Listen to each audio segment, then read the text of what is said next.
So hello guys, मैं Mohammad Ashraf blog से। कैसे हैं गाइस? उम्मीद करता हूं कि सब ठीक होंगे। तो गाइस, आज मैं आपको राष्ट्रीय युद्ध स्मारक की जानकारी देने वाला हूं और उसका वीडियो शेयर कर रहा हूं। नेशनल वार मेमोरियल, जो कि इंडिया गेट के बिल्कुल आधा किलोमीटर की दूरी पे स्थित है। और हमारे वीडियो में बने रहने के लिए हमारे चैनल को सब्सक्राइब करें, लाइक करें, शेयर करें और कमेंट्स में बताएं कि आपको ये कैसा लगा। तो गाइस, ये जो देख रहे हैं ये नेशनल वार मेमोरियल है और जस्ट इंडिया गेट से थोड़ी दूरी पे स्थित है। राष्ट्रीय युद्ध स्मारक एक ऐसा स्मारक है जो कि अपने सशस्त्र बलों को सम्मानित करने के लिए नई दिल्ली के इंडिया गेट के पास के क्षेत्र में बनाया गया है। आप सभी यह तो जानते होंगे कि इंदिरा गांधी जी के कार्यकाल में शहीद जवानों को श्रद्धांजलि देने के लिए इंडिया गेट के पास अमर ज्योति जलाई गई थी, जो कि 24 आवर जलती रहती थी। और अब इसे इंडिया गेट के पास ही उन शहीदों के सम्मान में उसी स्मारक की रचना की गई है। और फरवरी 2019 में देश के प्रधानमंत्री नरेंद्र मोदी जी द्वारा इसका उद्घाटन किया गया है। इस स्मारक की विशेषताओं और इसके बारे में आपको मैं यहाँ पे पूरी डिटेल बताने जा रहा हूँ। तो आप देख सकते हैं कि यहाँ पे नेशनल वार मेमोरियल काफ़ी 40 एकड़ की में फैला हुआ बनाया गया है और इसका नाम है आपका नेशनल वार मेमोरियल राष्ट्रीय युद्ध स्मारक, जो 25 फरवरी 2019 को इसका शिलान्यास उद्घाटन किया गया है। और देश की आज़ादी के बाद शहीद हुए सैनिकों के सम्मानित करने के लिए ये बनाया गया है और जिसमें कुल आपका 25,942 शहीदों के नाम इसमें अंकित है। ये इंडिया गेट सर्किल नई दिल्ली के पास स्थित है और योगेश चंद्रहासन बीवी डिज़ाइन लैब चेन्नई के द्वारा ये आर्किटेक्ट किया गया है। और ये टोटल 40 एकड़ में ये फैला हुआ है। तो गाइस, यह राष्ट्रीय युद्ध स्मारक इतिहास को निम्न वर्षों के आधार पर समझा जा सकता है। 1960 में राष्ट्रीय युद्ध स्मारक के बारे में बात सन 1960 में शुरू हुई थी। हमारे देश के सशस्त्र बलों ने सरकार से एक युद्ध स्मारक में प्राणों की आहुति देने वाले सैनिकों की स्मृति के लिए स्मारक बनाने का अनुरोध किया था। तो आप देख सकते हैं गाइस, इंडिया गेट के पास बनाया गया यह स्मारक, जिसे अखिल भारतीय युद्ध स्मारक भी कहा जाता है, उस सैनिकों को श्रद्धांजलि देता है जिन्होंने सन 1962 के भारतीय चीन युद्ध और सन 1947, 65, 1971 के भारत पाक युद्ध और सन 1999 का कारगिल युद्ध संघर्ष एवं श्रीलंका में भारत के शांति सेना ऑपरेशन में अपने प्राणों का बलिदान दिया था। तो आप जो ये देख रहे हैं गाइस, ये सभी में हर ईंट पे नाम लिखा हुआ है। और इस स्मारक में एक स्मारक स्तंभ बनाया गया है जिसमें अनंत लौ जलती रहती है। यह लौ ठीक उसी तरह से जलेगी जिस तरह से सन 1971 से इंडिया गेट के पास अमर जवान ज्योति जलाई जा रही थी और वहाँ पे भी बंद कर दिया गया है, वहाँ से यहाँ शिफ्ट किया गया है। यानी यह अनंत लौ 24 घंटे जलती रहती है यहाँ पे, क्योंकि यह दर्शयोगी के सैनिक के बलिदान को भारत के नागरिकों द्वारा हमेशा याद किया जाएगा। इस स्मारक का जो ऊंचाई है वो 15.5 मीटर है और जो कि स्मारक के सर्किल में प्रवेश करने से पहले दूर से प्रदर्शित हो जाता है। तो ये जो बॉल आप देख रहे हैं, ये चारों तरफ बॉल बनाया गया है और सभी बॉल पे सभी ईंटों पे नाम लिखा हुआ है। शहीद जवानों के नाम इस पे लिखे हुए हैं। हर ईंट पे आपको इस स्मारक को प्राचीन भारतीय युद्ध चक्रव्यूह संरचना की तरह 4 सर्किल के रूप में बनाया गया है। ये चारों चक्र सशस्त्र बल के विभिन्न मूल्यों को दर्शाते हैं। इसके पहले चक्र को अमर चक्र कहा जाता है और इसे घेरता हुआ दूसरा चक्र बनाया गया है जिसे वीरता चक्र कहा जाता है। यह विभिन्न युद्ध क्रियाओं का चित्रण करने हुए 6 खास मूरल्स चित्रों के साथ बनाया गया है। प्रत्येक मूरल का वजन 600 से 1000 किलोग्राम के बीच का है। यह भी कहा जा सकता है कि इस चक्र में भारत के 6 महत्वपूर्ण युद्ध के बारे में जानकारी दी गई है। इसके बाद तीसरा चक्र त्याग चक्र बनाया गया है, जो कि पूरी तरह से ग्रेनाइट ईंटों की 2 मीटर लंबी ऐसी 16 दीवारों से बना हुआ है। प्रत्येक ईंट में स्वतंत्रता के बाद से लेकर के अब तक जितने भी सब जवान शहीद हुए हैं उनके नाम लिखे गए हैं और वर्तमान में इन दीवारों में 25,942 शहीदों के नाम शामिल हैं। हालांकि इसमें और भी नाम जोड़े जा सकते हैं और यहाँ पे रीट्रीट भी सेरेमनी भी अभी स्टार्ट हो गई है गाइस। तो इसके बाद इसमें अंतिम चक्र रक्षा चक्र बनाया गया है जो कि इन चक्रों को घेरता है। इस चक्र में 600 से अधिक पेड़ लगाए गए हैं जो कि एक दीवार की तरह प्रदर्शित हो रहे हैं। ये पेड़ों की दीवार देश की रक्षा करने वाले सैनिकों को प्रतिनिधित्व कर रही है। तो आप देख सकते हैं गाइस यहाँ पे जितने भी बॉल थे उस सभी बॉल पे 25,942 शहीदों के नाम हैं। 2 मीटर लंबी और 16 दीवारें जो बनी हुई थी उन सभी पे जो शहीद जवानों के नाम लिखे हुए थे। भारत के सबसे ऐतिहासिक स्मारक इंडिया गेट है जो कि देश की राजधानी के बिल्कुल केंद्र में स्थित है। इसका निर्माण 1921 में ब्रिटिश सैनिक एडविन लुटियन द्वारा शुरू किया गया था। इसकी आधारशिला 10 फरवरी 1921 को रखी गई थी और प्रथम विश्व युद्ध एवं तीसरे एंग्लो अफगान युद्ध में ब्रिटिश साम्राज्य के लड़ते हुए मारे गए 83,000 भारतीय सैनिकों को श्रद्धांजलि देने के लिए ब्रिटिश द्वारा बनाया गया था। इंडिया गेट का निर्माण 10 सालों में पूरा हुआ था। तो अभी आप गाइस यहाँ पे देख सकते हैं और 12 फरवरी 1931 में इसका उद्घाटन किया गया था। तो अभी यहाँ पे रिट्रीट सेरेमनी स्टार्ट हो गया है गाइस। तो अभी यहाँ पे कुछ देर तक रिट्रीट सेरेमनी सलामी दी जाएगी। तो आप इसको ध्यान से देखें, वीडियो पूरा देखें और वीडियो देखें, इसमें आपको पूरा रिट्रीट सेरेमनी दिखाया जाएगा। यहाँ शहीदों के नाम मूरल चित्र के साथ ही साथ परमवीर चक्र प्राप्त करने वाले शहीदों की मूर्तियाँ भी स्थापित की गई है। ऐसे ऐतिहासिक स्मारक के चारों ओर आर्टिफिशियल लाइटिंग लगाई गई है। रात के समय यह बहुत ही अद्भुत प्रदर्शित होती है और इसके साथ ही यहाँ वर्किंग प्लाजा भी है। यहाँ राष्ट्रीय युद्ध स्मारक में लोगों के जाने के लिए किसी प्रकार का कोई शुल्क नहीं देना होता है। यह पूरी तरह से निःशुल्क है और इस युद्ध स्मारक में समाप्त के किसी भी दिन प्रवेश किया जा सकता है। यह सप्ताह के 7 दिन खुला हुआ रहता है। इसके खुले रहने का समय मार्च से लेकर अक्टूबर माह में सुबह 9 से 7:30 बजे तक रहता है, जबकि नवंबर मार्च में यह सुबह 9 से 6:30 बजे तक खुला रहता है। इस स्मारक के पास से एक प्रिंसेस पार्क क्षेत्र में एक युद्ध संग्रहालय का भी निर्माण किया जा रहा है। यह युद्ध संग्रहालय राष्ट्रीय युद्ध स्मारक के साथ एक मेट्रो द्वार जुड़ा होगा। इस युद्ध स्मारक एवं युद्ध संग्रहालय को मिलाकर कुल 5,000 करोड़ रुपए की व्यय की गई है। तो गाइस आप देख सकते हैं कि यहाँ पे हर रोज़ शाम को सैन्य बैंड के साथ सभी शहीदों को सलामी देने का निश्चय किया गया है, जिसे रिट्रीट सेरेमनी कहा जाता है। और साथ ही सप्ताह के अंतिम दिन यहाँ रविवार को चेंज ऑफ गार्ड सेरेमनी भी दिखाई जाती है। तो अभी यहाँ पे रिट्रीट सेरेमनी दिया जा रहा है और शहीदों को सलामी दी जा रही है। तो ये आप पूरा वीडियो देखें। यहाँ पे रिट्रीट सेरेमनी शहीदों को सलामी किस तरह से दिया जाता है। हम आपका स्वागत करते हैं। हम आप सभी आगंतुकों को अवगत कराना चाहते हैं कि कुछ ही समय में आप गार्ड परिवर्तन रस्म और रिट्रीट समारोह को देखेंगे। गार्ड परिवर्तन रस्म सैन्य परंपरा की हजारों वर्षों से चली आ रही परंपरा है। किलों, महलों व रक्षा प्रतिष्ठानों में गार्ड या संतरियों की अदला बदली का उद्देश्य पहले से उपस्थित गार्ड का नए सैनिकों द्वारा स्थान लेना है। इस औपचारिक अनुष्ठान में आज भारतीय नौसेना के गार्ड्स अपने परंपरागत वर्दियों में पहले से उपस्थित भारतीय थल सेना की गार्ड्स का स्थान लेंगे। हमें पूरी उम्मीद है कि इस श्रद्धेय परिसर का दौरा करने के दौरान आप हमारे बहादुर दिलों के प्रति अपने मन की भावना विकसित करेंगे और यह आपको राष्ट्र निर्माण में योगदान के प्रति प्रेरित करेगा। गार्ड परिवार जिसके दौरान श्रीमती संजोगिता शर्मा, 32 वर्गीय लांस नायक सुभाष चंद्र शौर्य चक्र देश के वीर गति प्राप्त योद्धाओं को श्रद्धांजलि अर्पण करेगी। आप सभी से अनुरोध है कि समारोह के दौरान शांति बनाए रखें, तालियां और नारेबाजी ना करें। जय हिंद।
Cancel!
तो गाइस जैसा कि आपने देखा कि यहाँ पे रीट्रीट सेरेमनी स्टार्ट हुई थी और शहीदों को श्रद्धांजलि अर्पित किया गया था, तो सलामी दिया गया था। इस स्मारक में हर रोज़ शाम को सैन्य बैंड के साथ सभी शहीदों को सलामी दिया जाता है।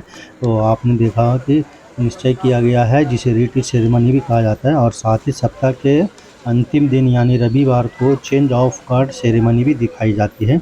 तो आपने देखा कि ये चेंज ऑफ गार्ड सेरेमनी भी दिखा गया, रीट्रीट सेरेमनी भी दी गई, शहीदों को सलामी भी दी गई है। तो आप अगर दिल्ली के आसपास के हैं गाइस तो आप यहाँ पे आकर देख सकते हैं वार मेमोरियल, जो इंडिया गेट से कुछ ही दूरी पर स्थित है। और यहाँ पे अमर जवान ज्योति उसी वार मेमोरियल के अंदर 24 आवर जलती है। और अगर दूर से हैं गाइस तो हमारे वीडियो के माध्यम से आप देख सकते हैं war memorial, national war memorial, जो कि इंडिया गेट के पास स्थित है। यहाँ पे 29,900 जवानों के, शहीद जवानों के नाम और दीवार पे जो ईंट पे लिखी हुई है। और यहाँ पे अब ये समापन हो गया है। तो ये देख सकते हैं गाइस, यहाँ पे काफ़ी अच्छे से बनाया गया है। 40 एकड़ के प्लॉट में ये काफ़ी अच्छे से बनाया गया है नेशनल वार मेमोरियल। और दीवारों पे सभी शहीदों जवानों के नाम अंकित किए गए हैं। तो अगर आप आसपास के हैं तो आप यहाँ पे आके घूम सकते हैं, और अगर दूर से हैं तो हमारे वीडियो के माध्यम से आप देख सकते हैं नेशनल वार मेमोरियल। और ये इस तरह का वीडियो देखने के लिए गाइज हमारे चैनल को सब्सक्राइब करें, लाइक करें, शेयर करें और कमेंट्स में बताएं कि कैसा लगा। तो गाइज रीट्रीट सेरेमनी समापन हो गया है। और थैंक यू सो मच हमारे चैनल को वीडियो को देखने के लिए।